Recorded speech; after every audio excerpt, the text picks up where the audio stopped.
ओम सहना भवतु सहनौ भुनक्तु सह वीर्यं करवावहै तेजस्विनावधीतमस्तु मा विद्विषावहै। ओम शांति शांति शांति। ओम श्रुति स्मृति पुराणानाम् आलयं करुणालयं नमामि भगवत्पादं शंकरं लोकशंकरं शंकरं शंकराचार्यं केशवं बादरायणं सूत्रभाष्यकृतौ वन्दे भगवन्तौ पुनः पुनः। ईश्वरो गुरुरात्मेति मूर्तिभेदविभागिने व्योमवद्व्याप्तदेहाय दक्षिणामूर्तये नमः। अज्ञानतिमिरान्धस्य ज्ञानाञ्जनशलाकया चक्षुरुन्मीलितं येन तस्मै श्रीगुरवे नमः। 10वां श्लोक। तवैश्वर्यं यत्नात् यदुपरि विरञ्चिर्हरिरगः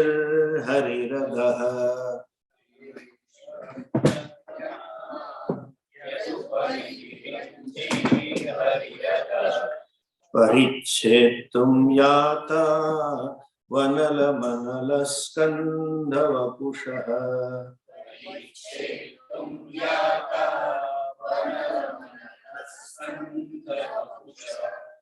ततो भक्ति श्रद्धा भरगुरुगृणद्भ्यां गिरिशयत्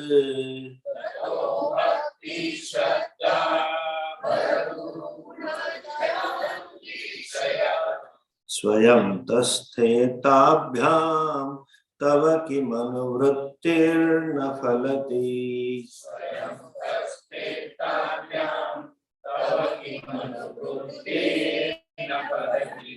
परिवार दोबारा। तवैश्वर्यं यत्नात्, साथ में तवैश्वर्यं यत्नात् यदुपरि विरञ्चिर्हरिरगः परिच्छेत्तुं याता वनलमनलस्कन्धवपुषः ततो भक्ति श्रद्धा भरगुरुगृणद्भ्यां गिरिशयत् स्वयं तस्थेताभ्यां तव किमनुवृत्तिर्न फलति। भगवान की महिमा का वर्णन है।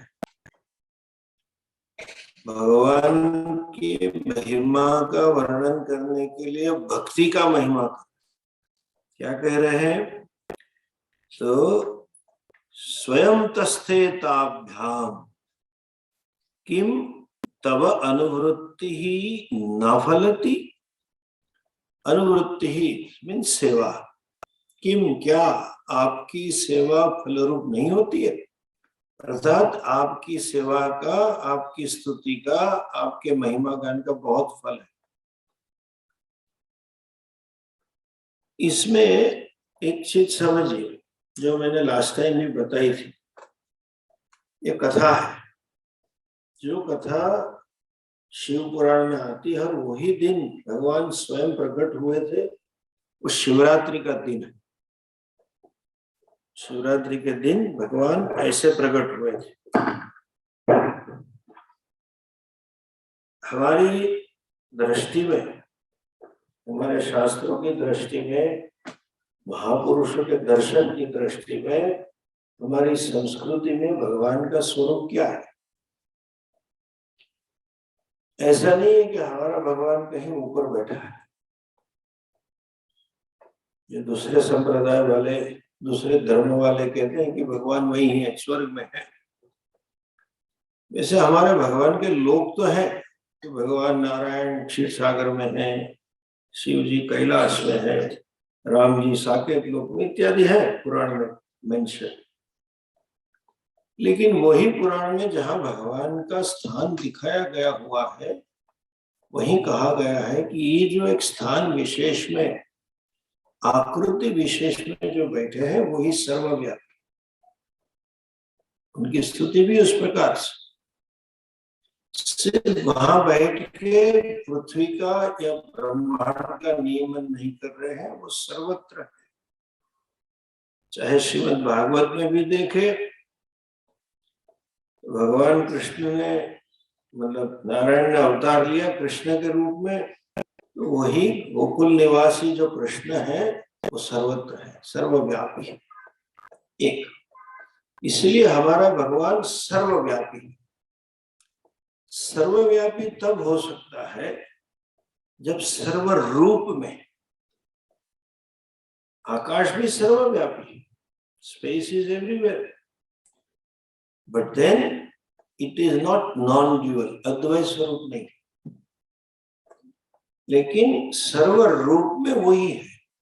मतलब एक ही सत्य, एक ही परमात्मा सर्व रूप में अभिव्यक्त हो रहा है, उसी को सर्वव्यापी कहते। एक ही वस्तु सभी रूप में है नहीं, सभी रूप से अभिव्यक्त है। जो हम गुजराती में भजन प्रचलित है ना, अखिल ब्रह्मांड मां एक तू श्री है, जूझवे रूपे अनंत भासे। आप अनंत बने हुए नहीं है, अनंत रूप से भासमान हो रहे, भाषित हो रहे। यू अपीयर एज मैनी, अंते तो हेमनु हेमु, there are so many ornament, बहुत सारे गहने हैं, आखिर में एक ही चीज है जो सभी गहनों के रूप में प्रकट होती है। स्वर्ण ही रिंग बन के आता है, स्वर्ण ही चेन बन के आता है, सब रूप में सुवर्ण है। तो सब रूप में ईश्वर है, सर्व रूप में एक ही ईश्वर है। तो चाहे आप विष्णु, इसलिए हमारे सभी भगवान के सहस्त्र नाम, आपको विष्णु सहस्त्र नाम, शिव सहस्त्र नाम, माता जी के सहस्त्र नाम, गणपति के सहस्त्र नाम, सुब्रमण्यम के सहस्त्र नाम, जिसके बोलो उसके है। सहस्त्र का अर्थ ये नहीं सिर्फ हजार नाम, पहले भी हमने कहा था यहाँ पे, शास्त्र में सहस्त्र शब्द अनंततावाची, सहस्त्र रूप में जो नाम है, सहस्त्र नाम में अब हम पाठ करते हैं तो नमः नमः बोलते हैं 1000 बार। 1000 बार मीन्स सर्व रूप में आप है, आपसे अलावा कोई है ही नहीं। तो सहस्त्र नाम है, सर्वरूप एक ही ईश्वर प्रकट हो रहा है। इसलिए विष्णु सहस्रनाम अगर करेंगे तो उसके ध्यान श्लोक में आता है, भूपादौ यस्य भूपादौ यस्य नाभि वेद सूर्य चंद्रौ च नेत्रे कर्णावासा, इसे लंबा लंबा श्लोक, इसे विश्वरूप दर्शन है गीता जी। भूपादौ, पृथ्वी पाद है भगवान के, अंतरिक्ष है वो क्या है, भगवान का नाभि है। स्वर्गलोक ब्रह्मलोक क्या है, भगवान का सर है। एक कल्पना है, सर्व रूप में आप, चाहे आप रुद्री करेंगे तो वो भी है, आपाताल नभस्थलांत भ्रमण ब्रह्मांड व्यापी स्फुरत ज्योतिस्फाटिक लिंग मौल विलस पूर्णेन्दुवान्तामृतैः अस्तोकाब्लुतमेकमीशमनिशं रुद्रानुवाकाञ्जपन् ध्याये दीक्षित सिद्धे ध्रुवपदम्। भगवान क्या है, आपाताल नभस्थलांत भुवन ब्रह्मांड, आपाताल पाताल से लेके ब्रह्मलोक, जो 7 लोग नीचे है ना, अतल वितल रसातल तलातल महातल पाताल, भूः भुवः स्वः महाजनः तपः सत्यम। तो 7 लोग में आप व्याप्त, पाताल से शुरू करके आपाताल भुवन ब्रह्मांड व्यापी स्फुरत, ब्रह्मालोक तक आप व्याप्त। सो परमात्मा सर्वव्यापी है। ऐसे होने पर भी हमारे मन को, you see the mind can relate only to a form. मन एक रूप विशेष से ही संलग्न हो सकता है। सो मन को एक रूप चाहिए, अपनी भावना प्रकट करने के लिए भी एक रूप चाहिए। कुछ सपोर्ट चाहिए। किसी से मिलेंगे, इसको फॉर्म कहेंगे ना, भाषा भी एक फॉर्म है, शब्द बोलना, कुछ उपहार में देना, पुष्प गुच्छ देना, वो भी एक फॉर्म है, गिफ्ट देना वो भी एक फॉर्म है, हमारी भावना प्रकट करती है। तो भगवान से जुड़ने के लिए एक रूप चाहिए, इसीलिए हमारे भगवान के सभी रूप। तो आप गणेश अथर्व पढ़ेंगे तो उसमें भी आएगा, तुम ब्रह्मा, तुम विष्णुस्तम, रुद्रस्तम, इंद्रस्तम, ब्रह्म भूर्भुवस्व। रुद्र पढ़ेंगे तो वो भी है, पुरुष सूक्त पढ़ेंगे वो भी श्लोक है, सब यही एक ही ईश्वर है। तो ईश्वर का प्रागट्य कब हुआ, कैसे हुआ, सगुण रूप से, उसकी एक छोटी सी कथा है। कथा का तात्पर्य है कि भगवान की स्तुति हमेशा फलवान होती है, स्तुति का फल हमें हमेशा मिलता है। लेकिन कैसी स्तुति होनी चाहिए, शास्त्र की भाषा में उसे अन्वय व्यतिरेक कहते हैं। अन्वय मतलब एक है तो दूसरा है, एक नहीं है तो दूसरा नहीं। सुवर्ण है तो गहना है, सुवर्ण नहीं है तो अलंकार नहीं। लकड़ी है तो टेबल है, लकड़ी नहीं है तो टेबल नहीं। तो अन्वय व्यतिरेक, जब ऐसी भक्ति है तो भगवान के दर्शन है, जब भक्ति नहीं है तो दर्शन नहीं है। भक्ति कैसी होनी चाहिए, तो उसमें आगे की तीसरी लाइन देखें, भक्ति ततो भक्ति श्रद्धा भर गुरु गुरुणभ्याम गिरीश। ऐसी भक्ति थी, श्रद्धा भक्ति भर गुरु गुरुणत, श्रद्धा और भक्ति से भरी हुई भक्ति थी, मतलब श्रद्धा और भक्ति युक्त भगवान की सेवा की, श्रद्धा और भक्ति से भगवान की स्तुति की, तो भगवान प्रकट हुए। अगर ये नहीं हमारे पास तो भगवान का प्रगट्य नहीं होता है, उसके दर्शन नहीं हो सकते हैं। ये श्लोक का तात्पर्य एक।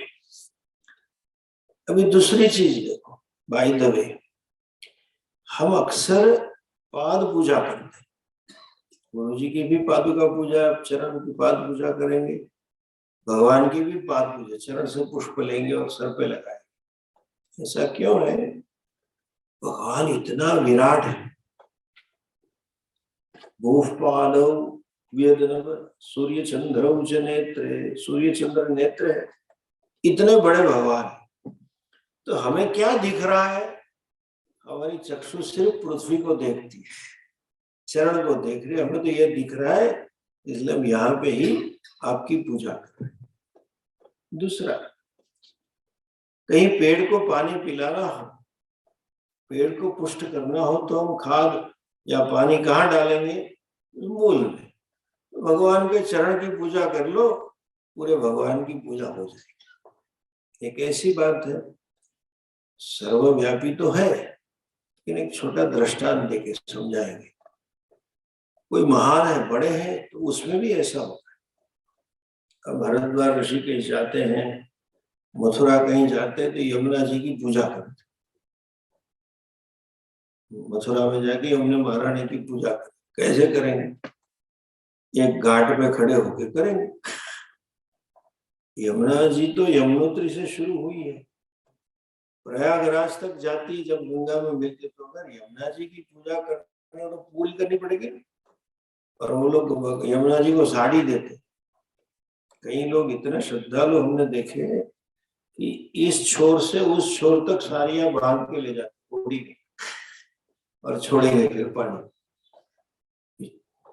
तुमने इतनी चढ़ाई, यमुना जी तो यहाँ से शुरू, इतनी बड़ी साड़ी का चलना,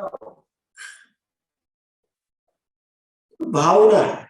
मैं इस घाट पे कर रहा हूँ, आपको पूरी पूरी हमने साड़ी दे दी, समझ लेना माता जी। यहाँ पे मैं कुमकुम लगा रहा हूँ, आपको कुमकुम लग गया, ऐसा समझ लो। ऐसे शुरुआत में हमने कहा था, ये श्लोक पढ़ाना शुरू किया तभी कहा था। इसमें आता है, कवि एक स्तुति में कहते हैं, तब तत्व न जानामि कीदृशोऽसि महेश्वर। भगवान, हमें तो कुछ मालूम नहीं आप क्या। यादृशोऽसि महादेव, जैसे भी हो आपको नमस्कार। आप समझ लेना, अब जैसे हो हम नमस्कार कर लेते, यू नो। आखिर में देखिए पेज नंबर 17 पे श्लोक कंक्लूजन के लास्ट श्लोक 41वां 41वां श्लोक। तव तत्त्वं न जानामि कीदृशोऽसि महेश्वर। ये महेश्वर आप कैसे हो, आपका तत्व क्या है मुझे कुछ मालूम नहीं, लेकिन हे महादेव यादृशोऽसि, आप जैसे भी हो ऐसे आपको मेरे नमस्कार। हम भी आप व्यवहार में भी बोलते हैं, कई लोग हमारे बारे में भी कहते हैं, अरे स्वामी जी का परिचय देना मतलब सूर्य के सामने दिया रखने जैसा। स्वामी जी जैसे भी हो, हम मानता नहीं, जब हमको प्रणाम कर लेते। अभी हम तो इतने छोटे हैं, इस सर्वव्यापी सर्वशक्तिमान की स्तुति आप कैसे कर पाओ? इसीलिए चरण की पूजा की परंपरा वहां कर ली तो भगवान आप सब जगह पे पूजा समझ।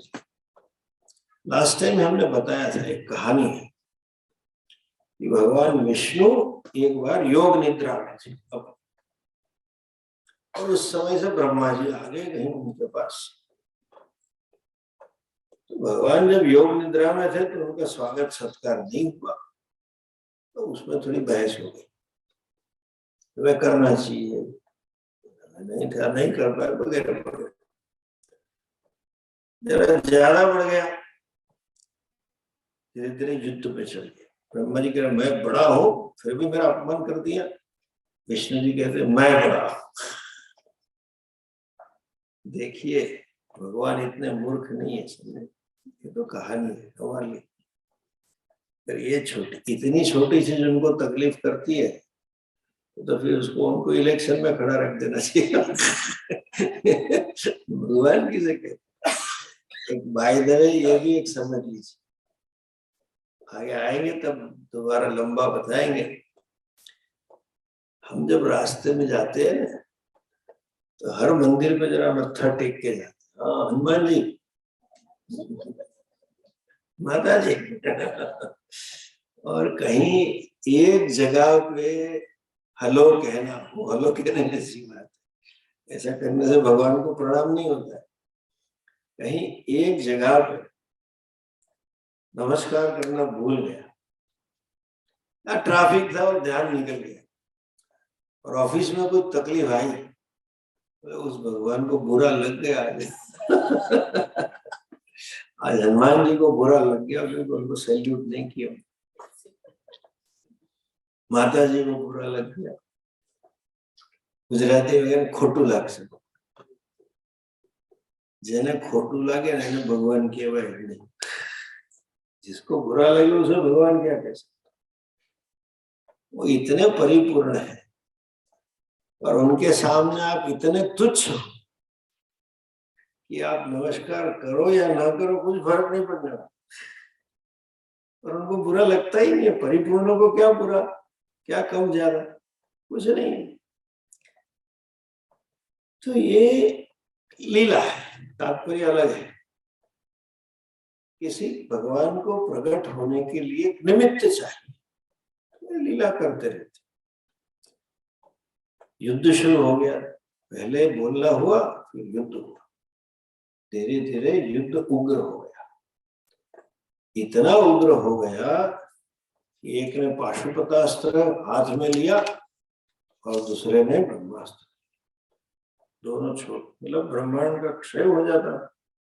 उस समय में उनके बीच में एक ज्योति पुंज प्रकट हो गया। क्या है? अनल वर, दूसरे लाइन में आखिरी शब्द देखो, परिच्छेतुम यातौ अनल मनल स्कंद वपुषा, है ना? तो क्या प्रकट हुआ? अग्नि जैसा तेजस्वी दीप्यमान एक स्कंद, मतलब सिलेंडर के रूप में एक प्रकट हो गए। जब दोनों ने देखा कि ये कोई तेज पुंज हमारे सामने खड़ा है, तो इतना तो तय हो गया कि हम नंबर 1 नहीं है, 2 या 3 का झगड़ा करना। तो पहले कह रहे थे हम नंबर 1 है, वो कह रहे थे मैं सर्वश्रेष्ठ हूँ। तो दोनों ने तय किया, अग्निस्तंभ तेज पुंज रूप में भगवान प्रकट हुए। दोनों स्तब्ध हो गए, और क्या है पता नहीं था। तो दोनों ने तय किया पहले ये पता लगा ये कौन है, कोई शक्ति है, कोई हमसे भी अधिक है। ऐसे कहते हैं कि विष्णु जी वराह अवतार लेख से मूल ढूंढने गए, मनोवेग से चले। ब्रह्मा जी हंस का अवतार लेके वायु वेग से उसकी ऊपर आदि उसका शुरुआत ऊपर से देखने के लिए चले।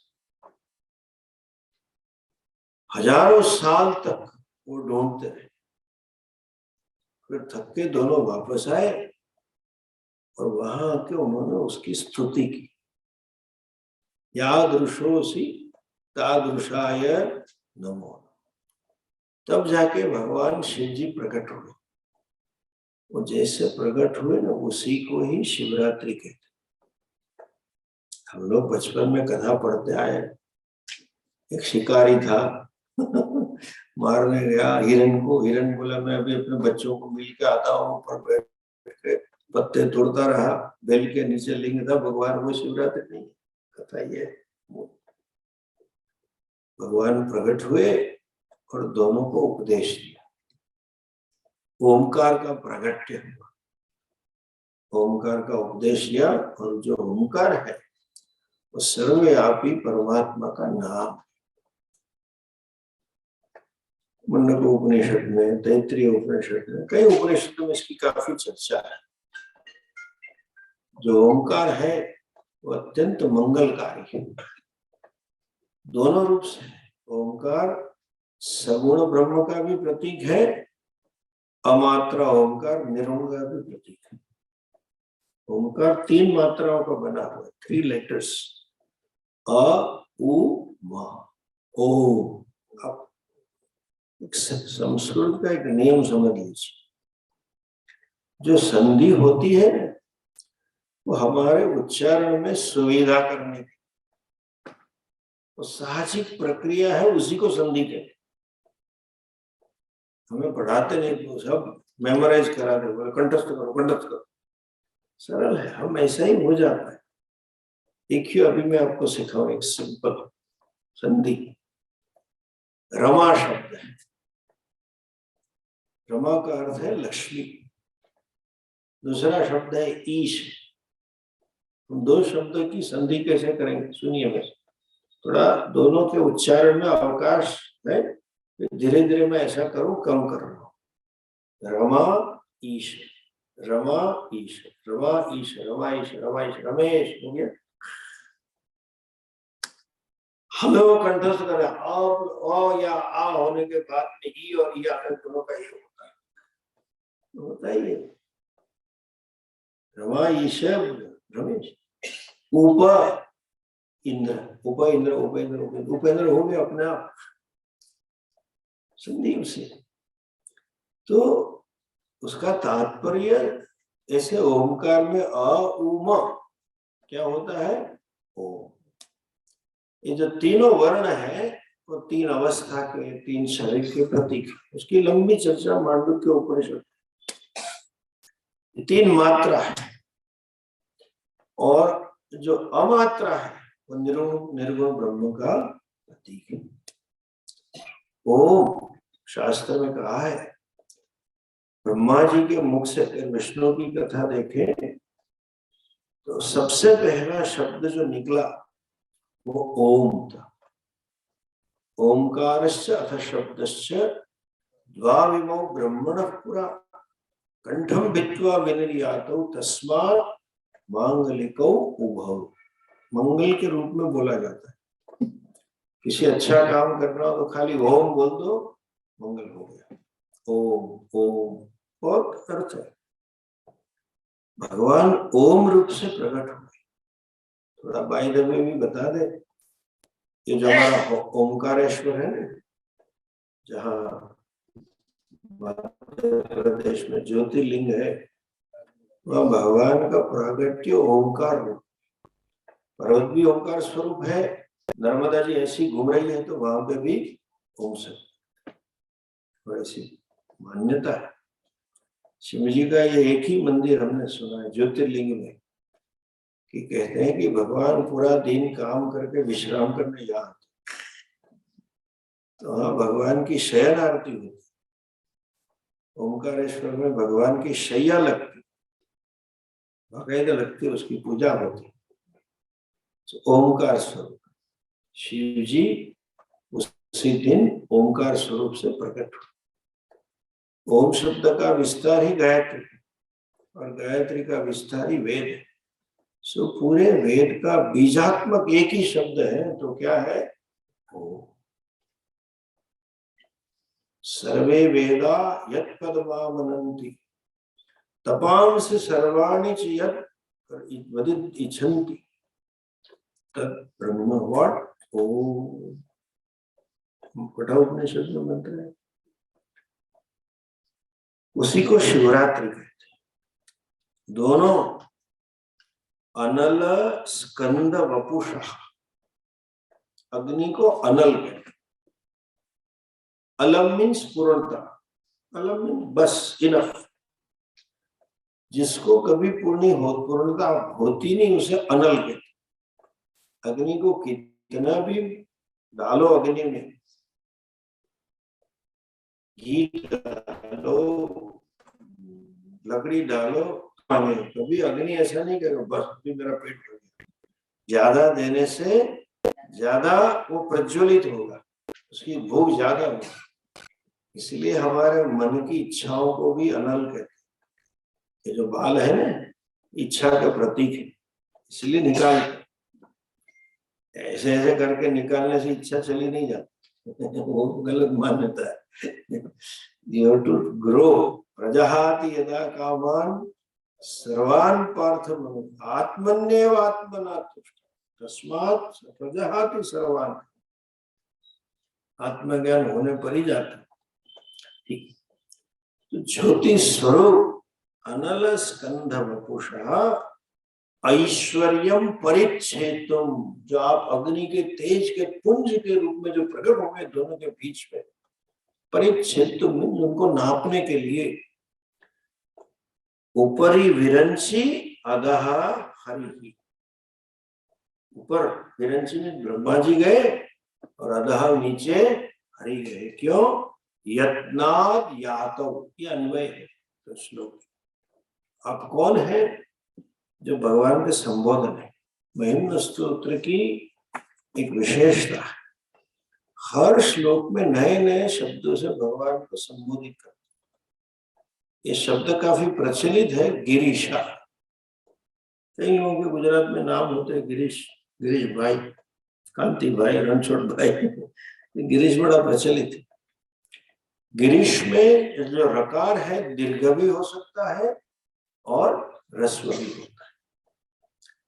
दीर्घ होता है तो उसका अर्थ क्या होता है? गिरी शब्द है, गिरी मतलब पर्वत। गिरे है ईशा, उसके मालिक है, उसके स्वामी है।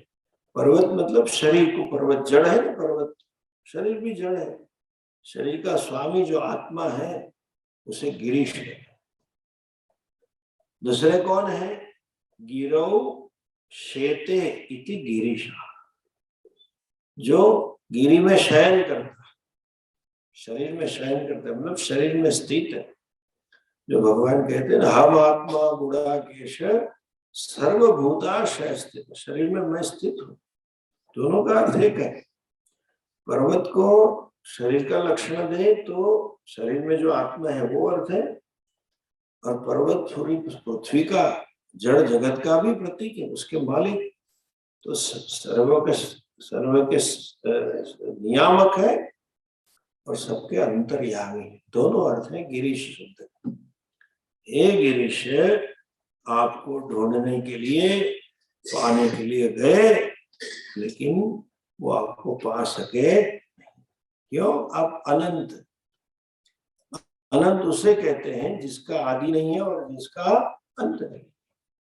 तो दोनों में देशतः आदि अंत न वर्तते, कालतः अपि।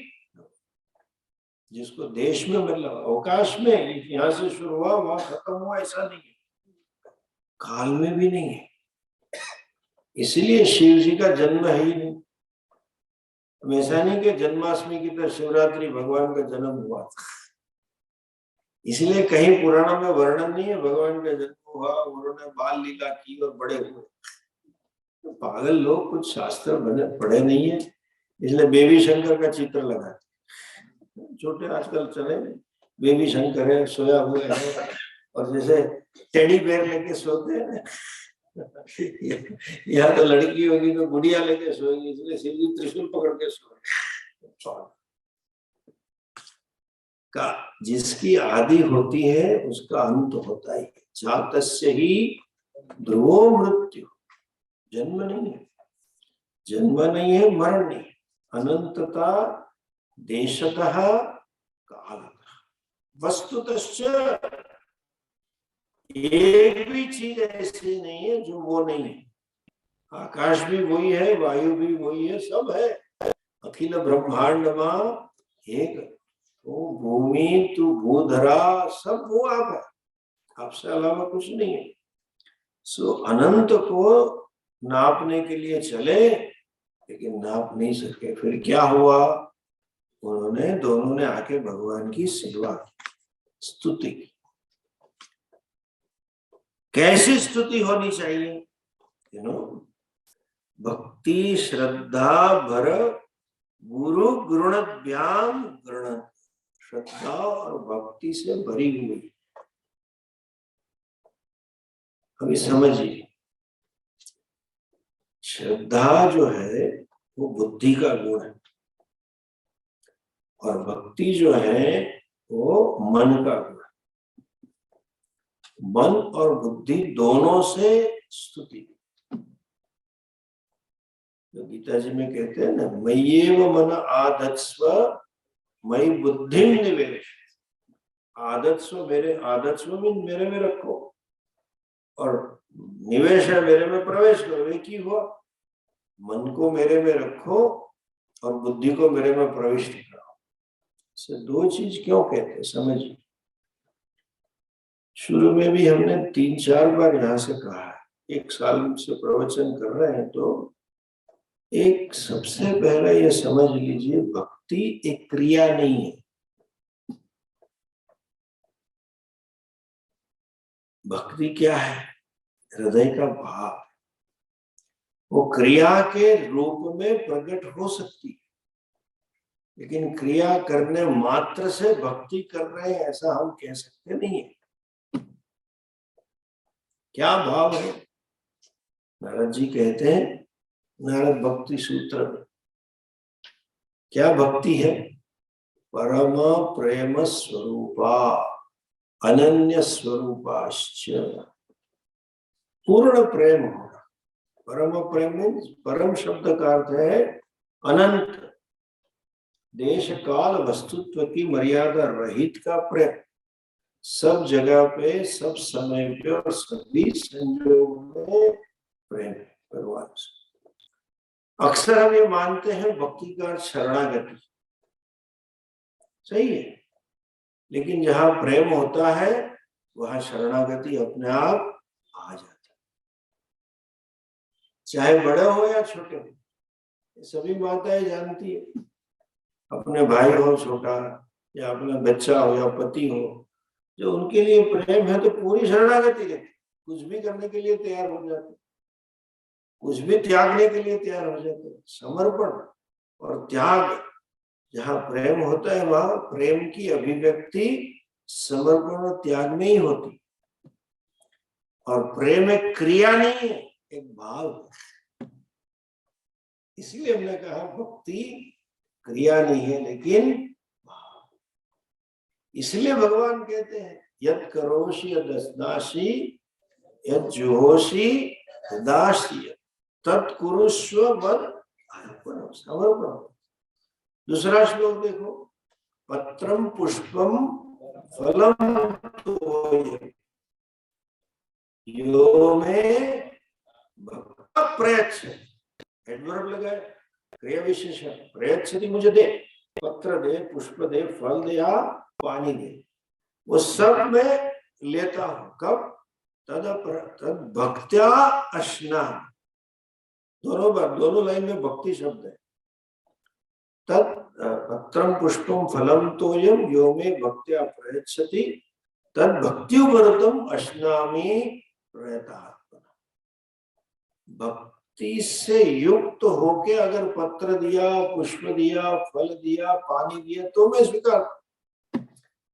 भक्ति से दे रहा है, इसलिए दूसरी लाइन में दोबारा कहते हैं भक्त्या दत्तम, मुझे भक्ति पूर्वक दिया है वही मैं ग्रहण करूं।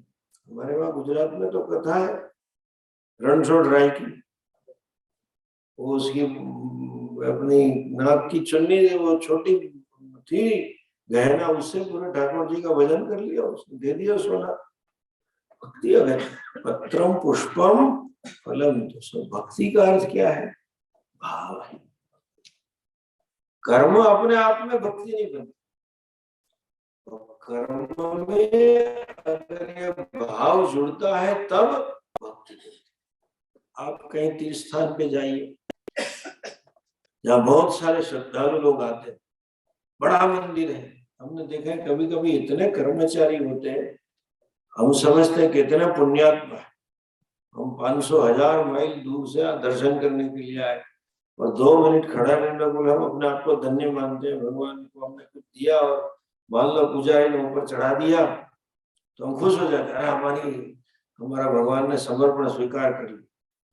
वो करके फिर बोले इधर रखो दक्षिणा, इधर रखो दक्षिणा।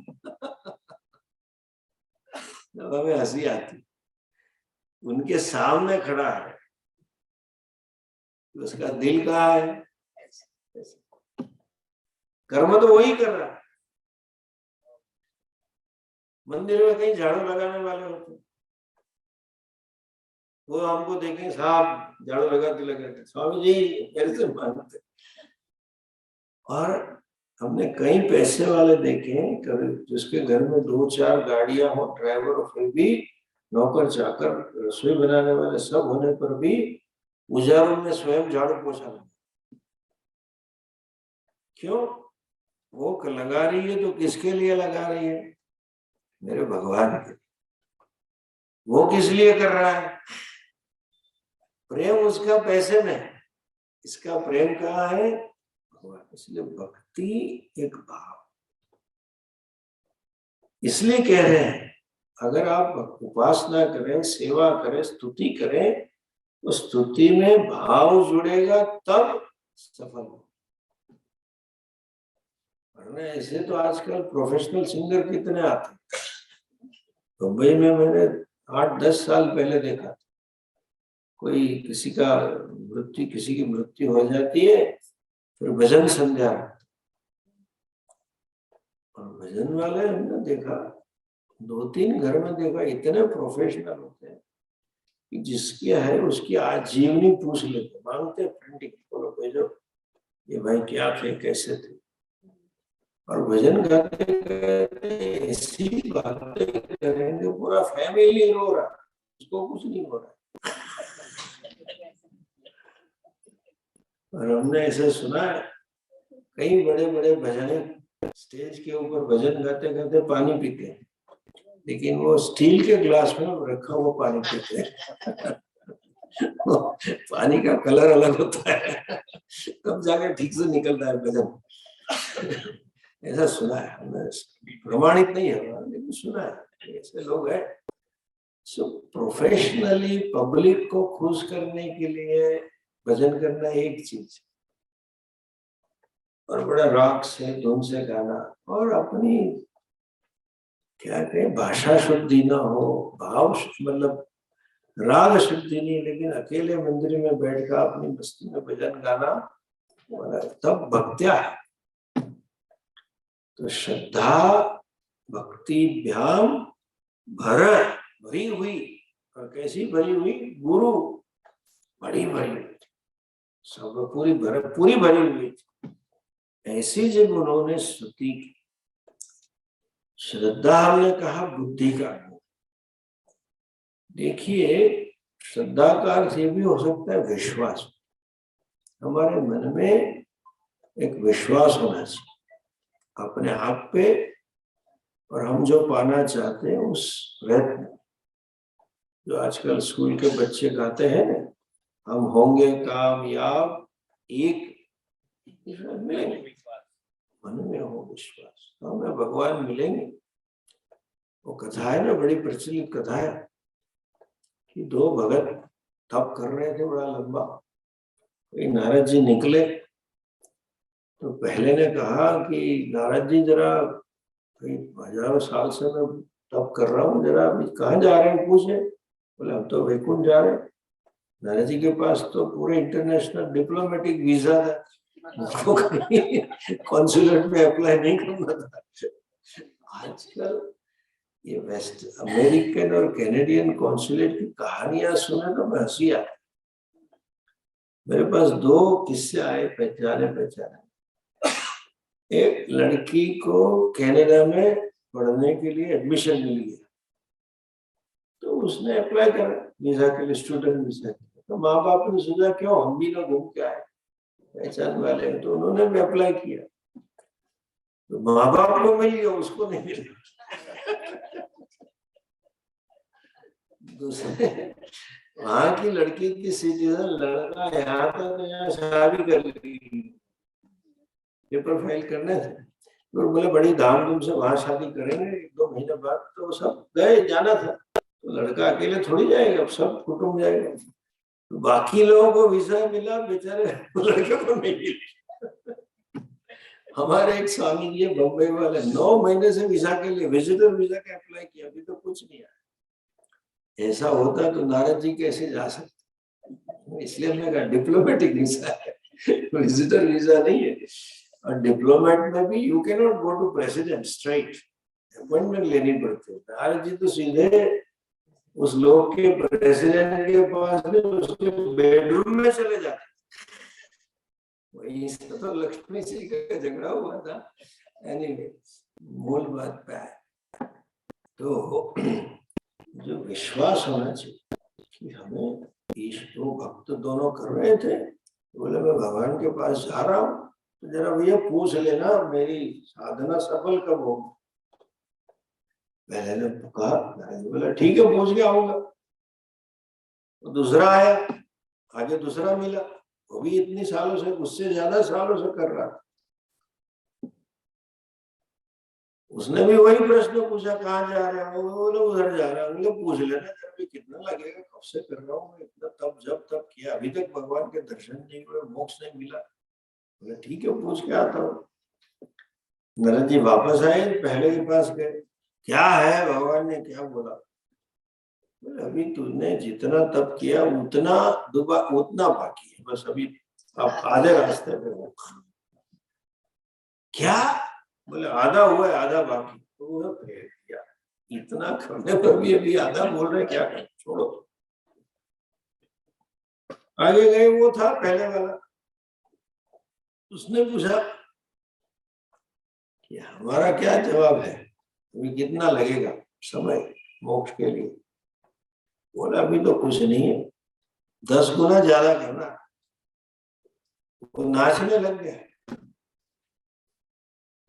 इसने तो दुख में पीड़ा में आके सब छोड़ दिया, फेंक दिया, तू क्यों नाच रहा है। बोले ये तो पक्का हो गया ना, मिलने तो वाले हैं। और दूसरा मैं जो कर रहा हूँ उनको नजर में है, हमारा केस रजिस्टर हुआ है, आज नहीं तो कल वीजा आ जाएगा। तो विश्वास होना चाहिए। श्रद्धा का अर्थ है अपने आप पे विश्वास रखो, अपने पुरुषार्थ के ऊपर विश्वास रखो। दूसरा श्रद्धा का अर्थ है शरणागति। किसकी शरणागति करनी है? हमारे आग्रहों की, हमारे पूर्वग्रहों। तो शरणागति के प्रतीक के रूप में ही हम साष्टांग प्रणाम करते। How can you surrender your prejudices and notions? ये थोड़ा ऐसा चीज थोड़ी लो रख दी आपके चरणों में, ऐसे तो नहीं होता है। तो कहाँ प्रकट होते देखो, हमारे आग्रह, पूर्वग्रह, राग द्वेष कहाँ प्रकट होते हैं? जो परिस्थिति हमारे सामने आती वहीं प्रकट होता है। जिन लोगों से हमें जुड़ना होता है वहीं प्रकट होता है। जो हमें कुछ मिला है, जो खोया है, वहीं प्रकट होता है। ये ऐसा नहीं होना चाहिए, ये ऐसा ही होना चाहिए, आपको ऐसा ही करना चाहिए। घर में झगड़े होते हैं ना, तो यही प्रॉब्लम होता है। Each one is trying to correct the other person. तो आपको वो जंगी बनो, मैं कहता हूँ इतना सुधर जाओ, सुधर जाओ। वो भी कह रहे, मैं भी कह रहा हूँ, यू ऑल्सो चेंज। याद रहे, हमें कुछ मिला ना मिला, अगर इतना क्यों कम मिला, ऐसा क्यों नहीं मिला, ऐसा क्यों है, नहीं होना चाहिए, ऐसा ही होना चाहिए। अपने संतानों के प्रति, अपने व्यवसाय के विषय में, अपने संबंधों के विषय में, this is to be surrender. You have to surrender your insistences. You have to surrender your prejudices. You have to surrender your likes and dislikes. ये शुद्ध है। जिसको हम गुजराती में जो भजन है, जे हरि करशे ते मम हित, भगवान ने जो किया मेरे लिए वही ठीक। अक्सर हमारा संघर्ष कहाँ होता है? The whole life is a struggle about what I want, the desired result. हमें हमारे मन में जो इच्छा है, अपेक्षा है, वही हमें चाहिए। तो अंग्रेजी में कहते हैं ना, you don't get what you desire, you get what you deserve. आप इसी के लायक, इतना ही है हमारे प्रारब्ध, हमारे कर्मों को तो स्वीकार। Capacity to accept people and the situation as it is without grumbling चालू, उनके पीछे बोलते रहते। इसीलिए दो लोग इकट्ठे हुए तीसरे की बात करते। ये तो ऐसा है, ये किटी पार्टी वाले होते हैं महिला, तो किटी पार्टी वाला ग्रुप एक अक्सर एक होटल में खाने के लिए जाता था। तो फिर जाते थे तो महिला इतनी बातें कर रही थी, रोज किच किच किच किच किच। बेचारा होटल का मालिक अगर बोलता है, माता जी थोड़ा कम आवाज करो, दूसरे कस्टमर चले जाते। लेकिन एनुअल कॉन्ट्रैक्ट था तो वो बोल भी नहीं सकता था। एक दिन सभी महिलाएं चुप बैठी थी। उसको आश्चर्य हुआ, क्या हृदय परिवर्तन हो गया। 2 साल से आ रहे हैं, मेरे बिजनेस बिगाड़ रहे, हर हफ्ते मुझे घाटा होता है। एक दिन का इसी के कारण लंच टाइम पे आते हैं, चिक चिक चिक चिक चिक जोर से चिल्लाते हैं। जब निकले तब उससे रहा नहीं गया, पूछा आज आप क्यों इतना सब शांत? तो उसकी जो लीडर थी बोले क्या करे, सब प्रेजेंट है आज। कोई विषय ही नहीं है बात करने का। आज किसी पार्टी में सब महिला आई हुई, किसकी बात करते? पीछे ही बोले मैं। संबंध देखिए, एक समझो, हमारे संबंध इसी से ही बिगड़ गए।